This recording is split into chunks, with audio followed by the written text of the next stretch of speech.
épée, lance, bouclier, nous sommes au XIIe siècle et comme tous les jours ici, on se prépare au combat. On va combattre longtemps, mais par petits intervalles. En fait, il y a des moments où on a des pauses intermédiaires. D'ailleurs, le but d'un combat n'est pas de tuer son adversaire, mais de le mettre hors d'état de nuire. Il faut savoir qu'il y avait 3 catégories de gens. Les laboratores, donc les paysans, le clergé, qui eux qui priaient Dieu, et les combattants, qui étaient nous, les chevaliers, etc., tous les gens d'armes. Reproduire les mouvements de l'histoire, les gestes et le quotidien dans un campement médiéval, rien de mieux que le château féodal de Sigourney, un château qui constitue l'un des meilleurs exemples d'architecture militaire du Moyen-Âge en Vendée.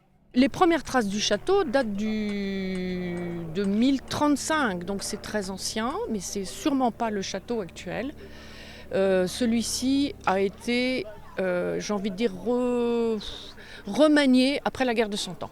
Tir à l'arc, atelier, artisanat d'époque sont au programme dans la cour du château. Cet outil, c'est un tour à bois, donc type XIIIe siècle. Donc avec cet outil-là, on peut principalement faire de tout ce qui est bol, assiette. Ouais, tu prends la photo et puis... Un voyage dans le temps avec son incontournable visite guidée. Ils étaient un peu inquiets parce que la famille de l'Épinay, ils avaient une grande collection d'armes de famille qui remontait notamment jusqu'à l'époque napoléonienne. Une visite guidée avec sa collection unique de 800 blasons territoriaux. Le château de Sigourney est animé quotidiennement jusqu'au 1er septembre.